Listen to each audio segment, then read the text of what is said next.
Ya, jadi intinya sekali lagi majelis hakim tidak bisa intervensi. Nah, hasilnya ternyata tidak berwenang Sanselot Billy, ya, tidak berwenang, tapi diserahkan berkas ke kejaksaan untuk diselimpahkan ke PN yang ditunjuk, ya. Dan masalah apa namanya tadi? Kenapa dibebaskan? Yang jadi pertanyaan sekarang, kenapa hakim memutuskan untuk tidak bisa mengadili? Sementara kalau memang dari awal tidak bisa mengadili, kenapa tidak dilimpahkan kepada yang lebih berwajib? Kalau menurut itu, menurut Mahkamah Pengadilan Negeri tidak berwajib untuk mengadili, kenapa tidak dari awal? Tetapi hanya setelah melewati beberapa proses. Ini kan menjadi pertanyaan. Masa tidak bisa melihat dari objek kasus? Betul! Kan tadi sudah saya jelaskan. Perkara ini ada kaitannya dengan perkara bersalah, ya. Dan kami pun itu adalah rentetannya, Pak. Betul. Maka dari itu, masa Bapak penyerahan berkas yang pertama sudah beberapa kali menerima melaksanakan sidang, masa Bapak tidak bisa mempercaya melihat itu tanpa harus memutuskan? Ini sudah berapa kali sidang dan akhirnya tidak bisa mengadili. Bagaimana itu? Itu sudah melalui beberapa kali proses. Dan ini Markaslah perkara narkoba, perkara yang menyangkut extraordinary crimes selain narkotika, illegal fishing, terorisme, korupsi, itu termasuk kejahatan luar biasa. Jadi kami pun berkomitmen untuk menyelesaikan perkara dengan sungguh-sungguh. Ya, landasan apa Pak Hakim Ketua kemarin memutus seperti itu, Pak? Itu yang mengetahui kan majelis hakim.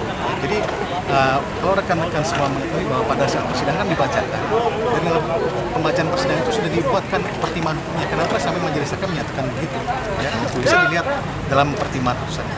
Ya, ini kan yang menjadi ironi Pak sebenarnya. Ya. Pada saat pelimpahan kasus itu menyatakan bahwa itu boleh pengadilan negeri mensidangkan itu. Tapi faktanya pada saat sidang-sidang sudah berlalu bahkan hampir makan 1 tahun, kenapa baru pada saat putusan dikatakan bahwa itu tidak boleh, tidak bisa disidangkan? Ya, sebetulnya kan itu waktu pas kita terima berkat dari jaksa, saya berdiskusi dengan teman-teman hakim juga, bahwa kita karena ini ada kaitan dengan perkara si Nur Salam dan sebagian itu ada di sini, Pak, ya. Jadi kita terima. Pada saat majelis ketua PN melimpahkan kepada majelis hakim, otomatis yang menyidang itu majelis hakim. saya ingin jelaskan kenapa kemarin itu saja, ya. Masalah yang tadi akan kita bahas. langsung poinnya, Pak, langsung poinnya. Baik.